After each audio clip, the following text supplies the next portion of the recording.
Have you ever wondered how your favorite chocolate is made?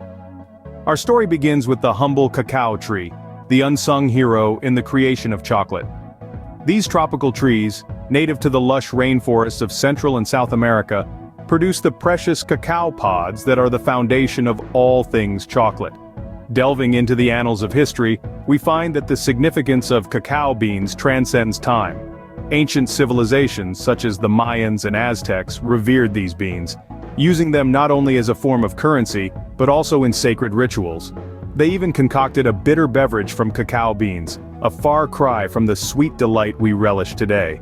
It was only after the Spanish conquests that cacao beans were introduced to Europe, eventually leading to the creation of the creamy, melt-in-your-mouth chocolate we know and adore. So, the journey of your beloved chocolate starts right from these humble cacao trees. The first step in the chocolate-making process is the harvesting of cacao pods. The cacao tree, a tropical beauty, offers up its precious pods twice a year. Harvesters, armed with their trusty machetes, carefully cut the pods from the tree. It's a delicate operation, as a single slip of the blade could damage the tree and reduce its future yield. Each cacao pod, a vibrant jewel in hues of yellow, orange, and red, is about the size of a small pineapple. It's hefty in the hand, with a hard exterior shell protecting its valuable cargo. Once gathered, the pods are cracked open. It's within these shells that the magic happens. Nestled inside, surrounded by a sweet, fruity pulp, are the cacao beans. These are the seeds of delight, the future nuggets of chocolate, but we're not quite there yet. Now that we've harvested and opened the pods, it's time to move on to the next step: fermentation. Fermentation. Now that's where the magic begins. You see, once those precious cacao pods have been harvested, they're cracked open to reveal the beans and the sweet, tangy pulp within. Now this isn't like cracking open a walnut. Inside each pod there's a treasure trove of about 30 to 50 beans, all cushioned in a sweet pulp that's just as important as the beans themselves.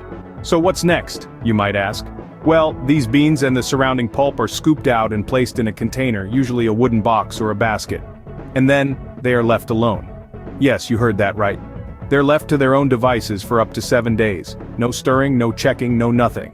It's a bit like baking a cake and not being allowed to peek inside the oven. Except in this case, what's happening inside that container is fermentation. This fermentation process is not just for show, it's a crucial stage in the chocolate-making journey. The beans, surrounded by that tangy pulp, start to ferment. The sugars in the pulp are broken down and heat is produced, which in turn starts to kill off the bean. But don't worry, this is what we want. The death of the bean allows for the birth of that chocolate flavor we all know and love. The flavors develop and deepen, creating a complex profile that will eventually become the heart of our chocolate. Each day of fermentation brings a new layer of flavor, transforming the bitter beans into something truly magical. The process may seem simple, but it's a delicate balance. Too little fermentation and the beans retain a bitter, astringent taste. Too much and they become overly acidic, losing their chocolatey goodness. Fermentation complete, it's time for the beans to catch some sun. And that, my friends, is the magic of fermentation in the world of chocolate. It's a waiting game, a testament to the art of patience and the power of nature. And it's only the beginning of our bean-to-bar journey. Next up, we dry and roast the beans, drawing out that rich, chocolatey aroma we all love. Once the cacao beans have been fermented, it's time for them to catch some rays. This isn't a tropical vacation though, it's a vital part of the process. The beans are spread out in the sun to dry. It's a slow, meticulous process that can take up to a week, depending on the weather. Why so long, you ask? Well, we want to make sure that the beans lose about 3/4 of their initial moisture, bringing their humidity down to a desirable 6%. Now this isn't just about drying out the beans. Oh no, it's much more than that. This sunbathing session helps to develop the flavors that make chocolate so irresistible. As the beans dry, they continue to ferment and their complex flavors further mature. Imagine the sun coaxing out the rich, earthy tones, the hints of fruitiness and that distinctive chocolatey aroma. But we're not done yet. Once the beans are perfectly dried, it's time to turn up the heat.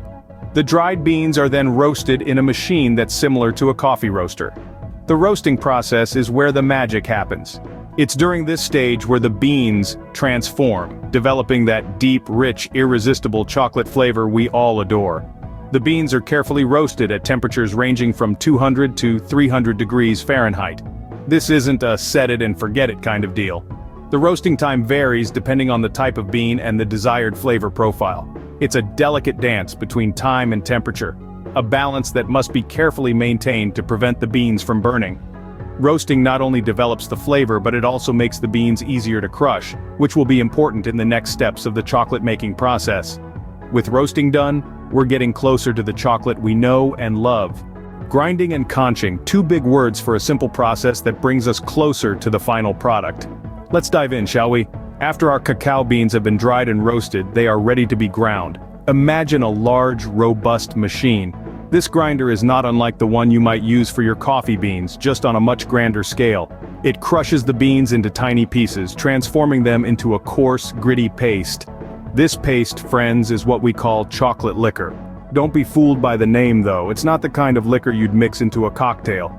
It's a thick, dense paste that contains both cocoa solids and cocoa butter. It's the heart and soul of our chocolate, the base from which all other forms and flavors will emerge. Now, on to conching. The name might conjure up images of seashells, but in the context of chocolate, it refers to a process of refinement and flavor development. The chocolate liquor is placed in a conching machine, a large vessel with heavy, rotating blades.